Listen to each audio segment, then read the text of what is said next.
नमस्कार. पुन्हा एकदा आत्मविद्या या आमच्या आध्यात्मिक चर्चेत तुम्हा सर्व भक्तांचे हार्दिक स्वागत आहे. आपली ही जी चर्चा चालू आहे ती आपल्या अंतर्यामीचे आपलं आत्मस्वरूप अथवा परमात्मा स्वरूप जाणून घेणे, त्याचे चिंतन करणे, विवेक करणे आणि आपणासच आपणाला जो होत असलेला शुद्ध बोध आहे ते बोध स्वरूप आपलं जे स्वरूप आहे ह्याला जाणणे आणि त्याची अपरोक्ष अशी अनुभूती म्हणजेच आपलं स्वयं आत्मा स्वयं प्रकाशित असं जे परमात्मा रूप आहे ते जाणणे आणि त्याचा साक्षात्कार होणे. मागच्या व्हिडिओमध्ये परमात्मा व आत्मा याबद्दलचा जो काय आम्ही सूक्ष्मदृष्ट्या निरसन केले, त्याचे आत्मचिंतन केले, त्यात स्पष्टपणे आपल्याला समजून येते, दिसून येते की परमात्मा म्हणून जे काही आपलं निजरूप आहे ते या देहात नसून ते केवळ ज्ञान, केवळ चैतन्य असं निराभास आभासरहित स्वस्वरूप आहे. आणि आपल्या कायेमध्ये आपण आहोत असं जे शुद्ध ज्ञान आहे ते कायेमधील ज्ञान म्हणजेच आपला शुद्ध आत्मा आहे. म्हणजेच आपल्या कायेमध्ये आत्मबोध म्हणून जो आहे, जो स्वसंविद्यपणा आहे, जो स्वसंविद्यपणा आहे तो केवळ आत्मस्वरूपात आहे. परंतु त्या आत्मस्वरूपाची ओळख होणे व त्याचप्रमाणे आपल्या निज परमात्मा स्वरूपाची ओळख होणे हेच फार गहन असे विज्ञान आहे. आणि हेच आपण ह्या पूर्ण आपल्या आध्यात्मिक चर्चेत त्याची स्पष्टता असा त्याचा विवेक करतोय. पुन्हा एकदा लक्षात घेऊ की परमात्मा जो म्हटलेला आहे तो श्री समर्थ रामदास स्वामींच्या ज्ञानाप्रमाणे, त्याचप्रमाणे इतर काही साधू संतांनी जो काय त्याचा निष्कर्ष काढला आहे, जो काय अभ्यास केला आहे, जे काय आत्मचिंतन केलेलं आहे, त्याप्रमाणे परमात्मा जसे जे आपलं जे स्वरूप आहे ते केवळ ज्ञान स्वरूप आहे. आणि आपलं जे आत्मस्वरूप आहे ज्याला आपण शुद्ध आत्मा म्हणतो ते आपल्या कायेमधील असलेलं शुद्ध ज्ञान आहे.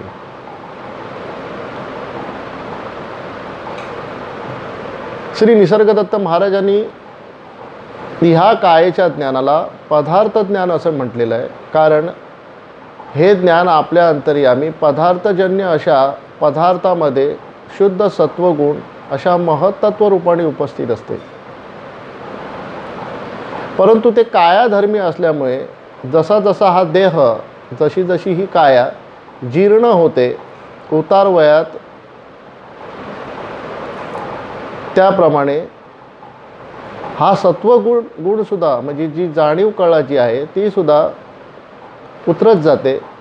आणि मग ज्याला आपण मरण म्हणून जे काही म्हणतो, देहांत म्हणतो, तो देहांत म्हणजे आपल्या अंतर्यामीचं हे जे ज्ञान आहे ते ज्ञान ह्या कायारसामध्ये आता प्रतिबिंबित होणे अशक्य असते. मुळात काय की आपलं जे आत्मरूप आहे म्हणजे केवळ परमात्म्याचं जे प्रतिबिंबित रूप असं जे आपलं केवळ ज्ञान स्वरूप रूप आहे ते ह्या आपल्या कायारसामध्ये प्रतिबिंबित होत असते. मग जसजसे हे जीर्ण झाले, कायारस जीर्ण झाला की त्यामध्ये हे प्रतिबिंब उमटत नाही, जाणवत नाही. आणि पुढे जशी ही काया सुकून जाते, काया सुकल्यानंतर म्हणजेच देहांतानंतर ह्या कायेमधला जो काय रस आहे तोही सुकतो. त्यामुळे त्या कायेमध्ये हा गुण भासत नाही.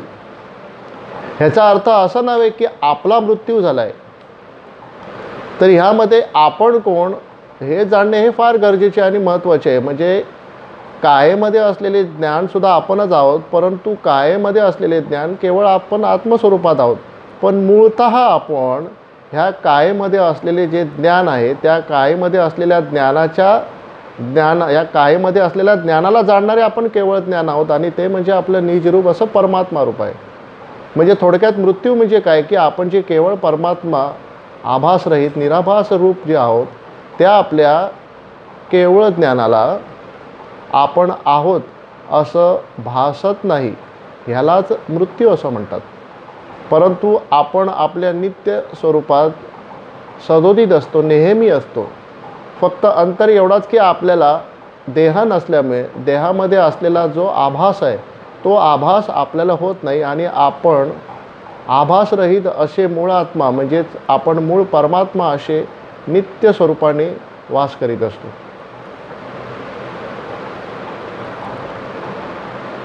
आता हेच कायेमध्ये असलेलं ज्ञान श्री समर्थांनी सांगितलेल्याप्रमाणे शुद्ध जाणीव कळा, शुद्ध जाणीव रूप अशा संवित ज्ञान रूपात असते. जाणीव म्हणजे काय की ह्या कायेमध्ये आपल्याला आपण आहोत असं जे ज्ञान आहे, जे ज्ञान होतं आहे ते ज्ञान म्हणजे जाणीव कळा. त्यालाच निसर्गदत्त महाराज कळते पण असे म्हणतात. आता निसर्गदत्त महाराजांनी फार छान सांगितले की आपल्याला आपण आहोत असं जे कळतंय ते कळतंय ते आपण नसून ज्याला कळतंय ते आपण आहोत. म्हणजेच हे कळते पण जे आहे ते ह्या देहामध्ये ज्ञान स्वरूपात आहे, परंतु हे कळतेपणाचं ज्ञान जे आपल्याला होत आहे ते ज्ञान आपण केवळ परमात्मा असतो आणि देहांत झाला की आपण केवळ परमात्मा ज्ञान म्हणून जे असतो तेच नेहमी उरतो. श्री समर्थांनी सांगितले, त्यांच्या एखाद्या समर्थांनी कळे आकळे रूप ते ज्ञान होता तया आटली सर्व साक्षी अवस्था. म्हणजे एका समर्थांच्या ओळीमध्ये ज्यांनी हा जो बोध केला आहे समर्थांनी त्याचा अर्थ असा आहे की कळे आकळे ते ज्ञान होता, म्हणजे मी जो परमात्मा स्वरूप अकळ असा ज्ञान स्वरूप जो केवळ चैतन्य परमात्मा आहे, ह्या माझ्या अकळ असल्या, अकळ म्हणजे अकळ हे परमात्मा स्वरूपाला म्हटलं आहे, अकळ अशा माझ्या त्या रूपाचे मला ज्ञान झाले की ही जी माझी साक्षी अवस्था म्हणून आहे ती साक्षी अवस्था तिथे विरून जाते. म्हणून समर्थांनी फार छान सांगितलं आहे की कळे आकळे रूप ते ज्ञान होता तया आटली सर्व साक्षी अवस्था. म्हणजे मी साक्षी म्हणून जो मला घेत होतो ती सुद्धा अवस्था आता निघून गेली, कारण त्या साक्षी अवस्थेला जाणणारा जो मी परमात्मा शुद्ध केवळ ज्ञान स्वरूपात आहे ती माझी स्वतःची मला ओळख झाली आणि ह्यालाच निजबोध अपरोक्ष अशी परमात्मा अनुभूती स्वस्वरूप असे म्हणतात. आताच्या मॉडर्न युगमध्ये हे अध्यात्मशास्त्र सुद्धा मॉडर्न होत चाललं आहे, परंतु मूळतः ज्या आपल्या साधू संतांनी दिलेलं हे जे काय आत्मज्ञान आहे त्याचा फारसा विवेक झाला नाही आहे. आपल्या साधू संतांचे जे काय महत्त्व आहे, ज्यांनी उपनिषद लिहिली आहेत, वेदांत लिहिलेले आहेत, बऱ्याचशे जे काय ग्रंथ आहेत, ज्ञानेश्वरी आहे, भगवद्गीता आहे, आत्मबोध आहे, विवेक चूडामणी आहे, ह्यामध्ये जो काही ह्या साधू संतांनी जे तत्ववेता होते त्यांनी जो काय प्रकाश केला आहे तो प्रकाश पूर्ण ज्ञान स्वरूपात होता आणि त्याचं जे ज्ञान होणं हे फार गरजेचे होते. परंतु काही काळ ह्याकडे दुर्लक्ष होऊन आपण थोडे आणि कुठेतरी भटकू लागलो. ही जी आपली संतांची जी काही धरोहर आहे म्हणजे आत्मज्ञानाची ही जी धरोहर आहे ती जोपासणे म्हणजेच त्या आपल्या साधू संतांचा मान करणे याचा अर्थ. आणि दुसरी गोष्ट म्हणजे त्यांनी दिलेले जे काय बोधवचन आहे त्यांचा सारासार विचार करून आपल्या निज रूपाला ओळखणे हेच ह्या आपल्या मानवी जीवनाला सार्थक करणारे असे ज्ञान आहे.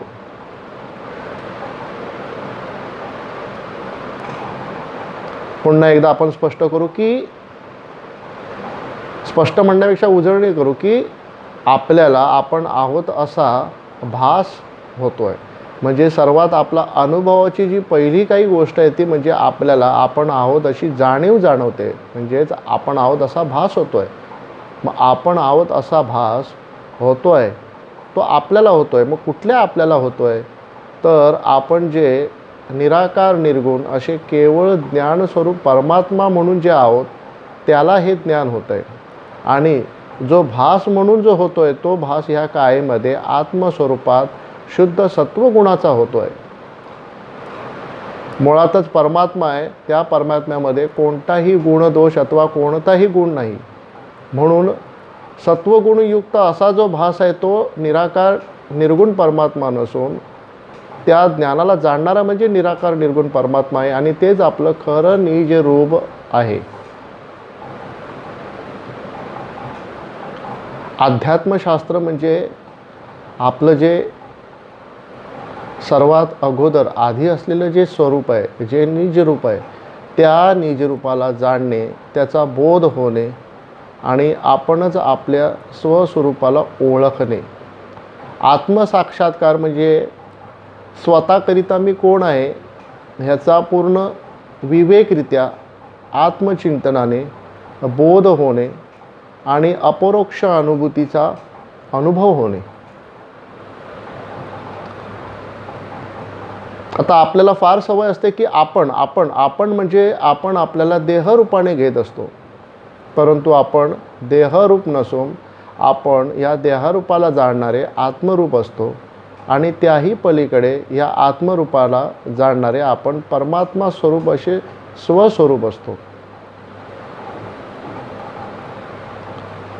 या आत्मचिंतनामध्ये साक्ष ती घडते कोणाला आणि कसली घडते त्यावरून आपण तो विवेक करतो. म्हणजेच आपल्याला आपण आहोत असं जाणवतं, अशी जाणीव जाणवते. म्हणजे जाणीवेची जी साक्ष आहे ती आपल्याला होते. पण जाणीवेची जी साक्ष आपल्याला होते त्या आपल्यामध्ये जाणीव वगैरे काही नाही आहे. म्हणून ती आपल्याला जाणीव जाणवते. म्हणजेच जाणीवेचं जे साक्षीत्व होतं आहे ते जाणीवेचं साक्षीत्व आपल्या जाणीवरहित असे जे केवळ ज्ञान स्वरूप परमात्मा स्वरूप आहे त्याला होतं. पुढे ही जी जाणीव रूप आहे ही जाणीव कळा देहरूप नसून ती केवळ जाणीव आहे पण स्वरूपाची आहे. आणि ह्या आपल्या शुद्ध जाणीव आत्मस्वरूपालाच आपण व्यक्ती आहोत अशी कल्पना करून ती या व्यक्तीची जाणीव होते. म्हणजे आपल्याला जी काय सवय झालेली आहे संस्काराने की आपण म्हणजे आपण आपणास देहरूप घेतो, व्यक्तिरूप घेतो, तर ते आपण देहरूप अथवा व्यक्तिरूप नसून ह्या आत्मविवेकाने आपण आत्मस्वरूप आणि परमात्मा स्वरूप आहोत हे जाणणे ह्यालाच आत्मसाक्षात्कार असे म्हटले गेले. परब्रह्म परमात्मा असलं जे आपलं केवळ ज्ञान स्वरूप आहे त्या परमात्म्यामध्ये जे केवळ आहेच स्फुरण जे आहे ते स्फुरण ह्या काया रसामध्ये सत्वगुण प्रधान आहे. पुढे तेच प्रतिबिंब रूप आपलं जे आत्मरूप आहे त्या आत्मरूपाचं आपल्या अंतःकरणात जीव स्वरूपात प्रतिबिंबित असा चिदाभास उत्पन्न होतो. आणि तिथेच जे आपली साक्षी कळा आहे ती जीव कळेमध्ये कल्पित वेगळेपण करू लागते. आणि पुढे हीच जीव कळा देहाच्या धर्माने देहाला दिलेल्या नावाने सूक्ष्मदेह अशी मन कल्पना आणि पुढे व्यक्ती कल्पना करून ह्या जगात वावरते. मूळतः आपण व्यक्ती नसून ह्या व्यक्तीला जाणणारे मन आहोत. ह्या मनाला जाणणारे आपण जीव आहोत आणि ह्या जीवाला जाणणारे आपण साक्षी आहोत आणि ह्या साक्षीला जाणणारे आपण परमात्मा आहोत. आता इथे परमात्मा जो आहे तो व्यक्तिरूपात खरा उतरलेला नाही किंवा साक्षी रूपात खरा उतरलेला नाही, तो केवळ कल्पित रूपात उतरलेला आहे. परंतु सर्वप्रथम जी कल्पना आहे ती कशी आणि कुठून उगम झाली ह्याचा अभ्यास ह्याचा विवेक होणे गरजेचे असते. थोडक्यात म्हणजे परमात्मा जो आहे त्या परमात्म्यामुळे तो आहे अथवा नाही ह्याची कल्पना नाही. म्हणजे परमात्मामध्ये आहे व नाही याचा भ्रम नाही. परमात्मा कल्पनातीत असं स्वरूप आहे आणि त्या कल्पनातीत स्वरूपामध्ये आहेचा भ्रम जो उत्पन्न झाला आहे तो भ्रम म्हणजेच आपली सर्व साक्षी अवस्था आहे. प्रत्येकाच्या कायेमध्ये हे जे साक्षीत्व असतं, हे जे सत्वगुण असतं ते एकच असतं आणि ते कोणासाठी व कुठेतरी कोणाकरिता म्हणून नसून केवळ आहेपणा स्वरूप असतं. आणि तेच पुढे देहाच्या पदार्थ ज्ञाना, हा देह म्हणजे पदार्थ, त्या पदार्थाच्या ओळखीने ते स्वतःला आपण पदार्थजन्य म्हणजे आपण ह्या कायेमधला हा पदार्थ आहोत असं ज्ञान करून ते व्यक्तिरूप कल्पना होते.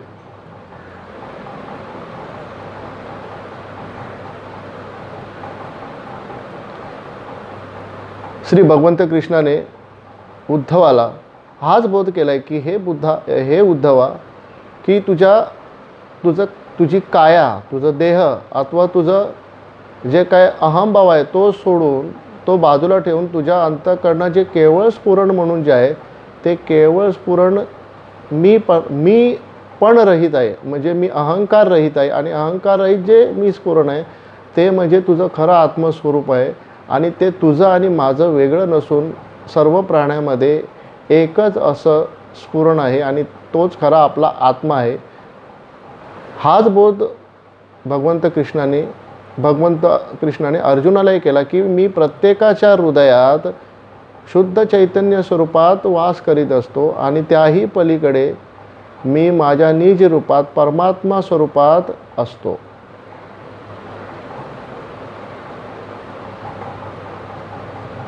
आजच्या ह्या काळात आपण बरेचसे प्रोग्रेस केलेले आहेत, परंतु स्वतःमध्ये आपली आध्यात्मिक प्रगती झाली की नाही हे सुद्धा पाहणे फार गरजेचे आहे. ह्या आपल्या दैनंदिन जीवनात आपण मुख्यतः आपल्या संसाराकडे, आपल्या कामधंद्याकडे, सर्वांकडे लक्ष देतो. सर्व काही ठीक आहे, परंतु कुठेतरी आपल्या साधू संतांनी जो काय दिलेला मार्ग आहे, ज्या मार्गाने आपलं जे खरं भलं होतं, जे खरं रहस्य जाणलं जातं ते ज्ञान म्हणजेच आपलं दैविक ज्ञान म्हणजेच आपलं आत्मिक ज्ञान ते होणेसुद्धा फार गरजेचे असते.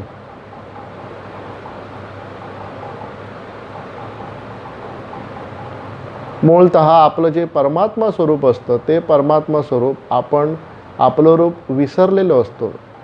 तर त्याचं कारण असतं की हे जे आपलं मूळतः परब्रह्म रूप आहे त्या परब्रह्म रूपावर आवरण आलेलं असतं आणि त्या आवरणाचा जो परिणाम म्हणून जे विक्षेप असतं ते म्हणजे ह्या आपल्या कायेमध्ये आत्मस्वरूप अशी कल्पना असते.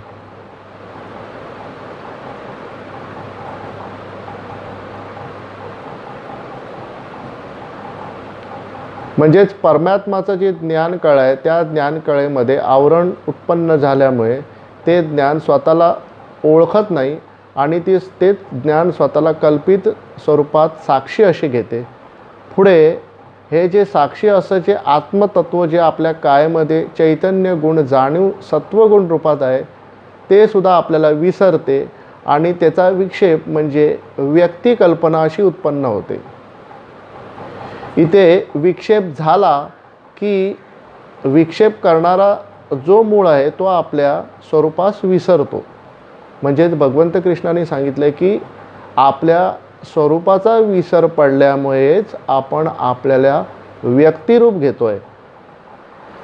परंतु तिथे तो व्यक्तिरूप म्हणून जी आपण जी कल्पना घेतली ती खरी आहे का, तर ती खरी मानून जो व्यवहार करतो आहे तोच आपला भ्रम आहे.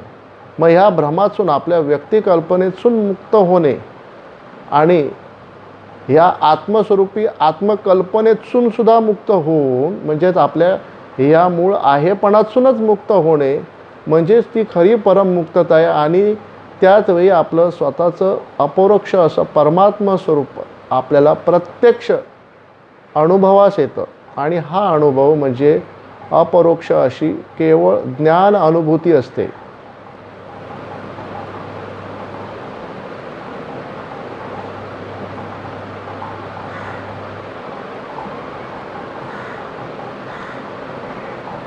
श्री गुरु दत्तात्रय महाराजांनी सांगितले की जे माझे 24 गुरु म्हटलेत, त्या 24 गुरूंपासून मला सगळी ज्ञान प्राप्त झाले. हा बोध ते यदुराजाला करतायत की हे यदुराजा, मी 24 गुरूंपासून जे मला ज्ञान झाले आणि त्यानंतर ह्या 24ांचाही जो गुरु आहे तो गुरु म्हणजे आत्मरूपी, विवेकरूपी आत्मचिंतन असा माझा स्वतःचा गुरु. आणि त्या आत्मचिंतनाने मी जो माझा साक्षात्कार करून घेतला, म्हणजे मी माझ्या अंतर्यामी केवळ शुद्ध चैतन्य परमात्मा स्वरूप आहे, हे आत्मनिवेदन या भक्तीने जे मी काही जाणून घेतले ते सर्वात उच्च स्कर्दी आहे.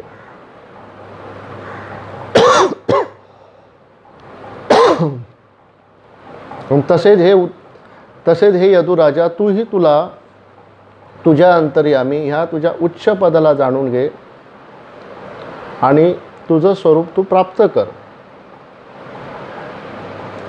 ह्या आपल्या भारतातील साधू संतांनी नामस्मरण, भक्ती, कीर्तन ह्याचा मार्ग सांगितलाच आहे. आणि त्यात करून विशेषतः म्हणजे आत्मनिवेदन म्हणजे ही जी 9वी भक्ती आहे ती विशेष करून करण्यास सांगितली आहे. परंतु कालांतराने ह्या भक्तीकडे थोडी दुर्लक्षता झाली आणि आपण आपल्या आत्मस्वरूपापासून वंचित झालो. देव म्हणजे काय? देव म्हणजे कुठेतरी कोणीतरी स्वर्गात आहे किंवा वर खाली असं नसून, देव म्हणजे आपल्या अंतर्यामी आपण आहोत असं जे केवळ स्फुरण रूपात म्हणून आपल्याला जाणपण जे आहे, जे जाणीवपण आहे, ते जाणीवपण म्हणजेच तो खरा देव आहे. श्री निसर्गदत्त महाराज म्हणतात की आपल्याला आपण आहोत असं जे ज्ञान अगोदर आहे, की आपल्याला आपल्याला देव आहोत असं ज्ञान पहिलं आहे. आपल्याला देवाचं ज्ञान पहिलं होत नाही, आपल्याला पहिले आपण आहोत ह्याचं ज्ञान होत आहे. म्हणजे आपण आहोत हे ज्ञान नसेल तर देव अस्तित्वात आहे ह्याचं ज्ञान होणे अशक्य आहे. मग आपण आहोत म्हणजे आपण असलेलं जे ज्ञान आहे ते ज्ञान म्हणजे नेमकं काय आहे, ह्याचा सारासार अभ्यास, विचार, आत्मविवेचन, आत्मचिंतन करणे आणि ते ज्ञान म्हणजेच प्रत्यक्ष आपलं देवरूप आहे हे जाणून घेणे, हाच सर्वात मोठा बोध आहे आणि हाच सर्वात मोठा मानवी जीवनातला साक्षात्कार आहे. आपल्याला आपलं जे परमात्मा किंवा जे आपलं देवरूप आहे ते देवरूप आपल्याला का जाणवत नाही, भासत नाही? कारण ते देवरूप अथवा परमात्मा रूप आपण स्वतःच आहोत.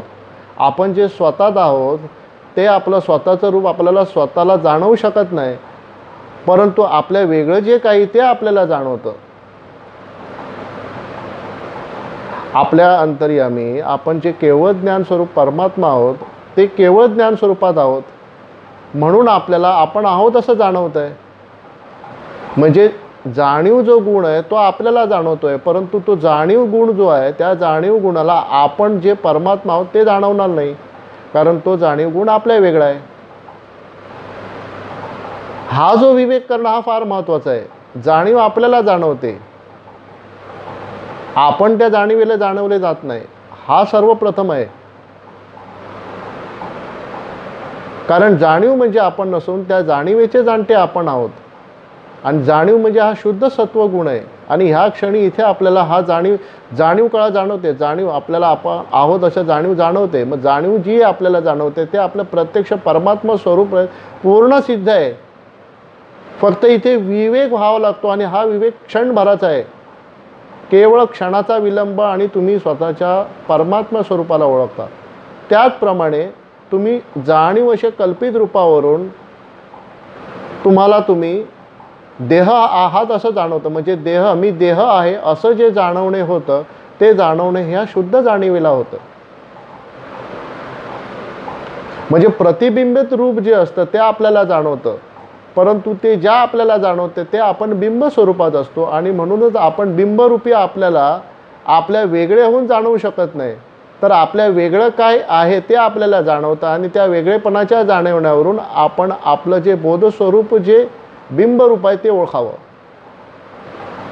जसं आरशात आपलं प्रतिबिंब उमटतं, पण जे प्रतिबिंब असतं ते प्रतिबिंब आपल्याला जाणत नसतं, तर आपण जे असतो त्या आपल्या प्रतिबिंबाला जाणत असतो. कारण प्रतिबिंब ते आपलं असतं. त्या प्रतिबिंबाला आपण जे ह्या आरशाच्या बाहेर उभे आहोत त्याचं ज्ञान होत नाही, कारण ते किती झालं तरी ते प्रतिबिंब असतं आणि आपण बिंब असतो, त्यामुळे आपल्याला त्या प्रतिबिंबाचं ज्ञान होतं. तसेच आपण मूळ स्वरूपी जे केवळ ज्ञान परब्रह्म परमात्मा ज्ञान आहोत, त्या बिंब ज्ञान स्वरूपाला आपण आहोत असं प्रतिबिंबित भास उत्पन्न होतो, प्रतिबिंबित भास जाणवतो. तसंच पुढे ह्या प्रतिबिंबित भास रूपाला आपण व्यक्ती आहे असं जाणवतो. म्हणजे ह्याचा सखोल अभ्यास किंवा सखोल चिंतन जर तुम्ही कराल तर तुम्ही जे साक्षी म्हणून जे तुम्ही परमात्मा स्वरूपात आहात किंवा व्यक्तिसापेक्ष म्हणून जे तुम्ही साक्षी आहात, ह्यामध्ये तुमचा जो उलगडा होतो, जो आत्मबोध होतो, जो विवेक होतो, त्यामध्ये तुम्ही तुमच्या स्वस्वरूपाला स्पष्टरित्या ओळखू शकता. आणि हीच आत्म अनुभवाची, हीच आत्मज्ञानाची किल्ली आहे. तीच निसर्गदत्त महाराजांनी स्पष्ट केले की आपल्याला जे काही दिसतं भासतं त्यामध्ये आणि ते आपलं रूप नसून हे ज्या आपल्याला दिसतं भासतं ते आपलं वास्तविक रूप असतं.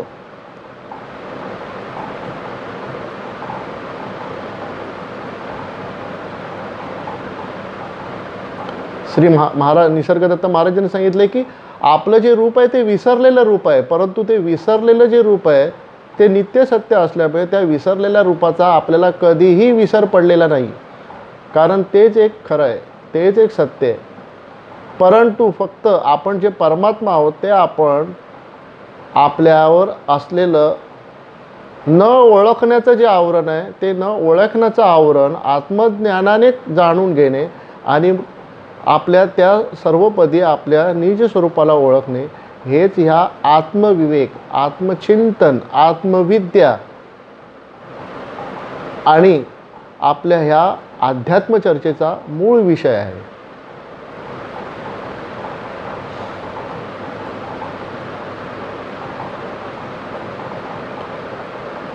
आत्मविद्या म्हणजेच ही आत्मचर्चा एक विज्ञान दृष्टीने त्याचा अभ्यास करावा, त्याचा आत्मचिंतन करावं आणि स्वतःमध्ये स्वतः ते पारखून घ्यावं, बरोबर आहे की नाही हे बघून घ्यावं आणि त्यात तुम्ही स्वतःचा तुम्हालाच बोध करून घ्यावा. आपलं जे कल्पित स्वरूप आहे ते कल्पित स्वरूप वगळून जे आपलं खरं रूप आहे त्याला जाणून घेऊन ह्याचा अपरोक्ष अनुभव करणे, ह्यालाच आत्मसाक्षात्कार म्हणतात.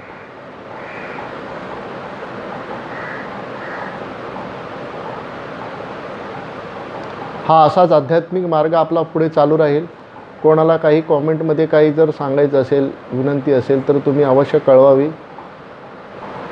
काही जर स्पष्ट होत नसेल तर विनंती करतो की प्रश्न मांडावे आणि होत असल्यास त्याचं आपण प्रश्न उत्तर ह्याद्वारे निरसन करू आणि पुढची जी काय आपली वाटचाल आहे ती तशीच चालू ठेवू अशी मी तुम्हा सर्वांकडे विनंती करतो. आणि माझे गुरु श्री रघुनाथ महाराज त्याचप्रमाणे श्री निसर्गदत्त महाराज यांच्या चरणी वंदन करून मी हा आजचा जो काय आध्यात्मिक विषय तो इथे संपवतो. श्री गुरुदेव रघुनाथ महाराज की जय, श्री निसर्गदत्त महाराज की जय. अवधूत चिंतन श्री गुरुदेव दत्त.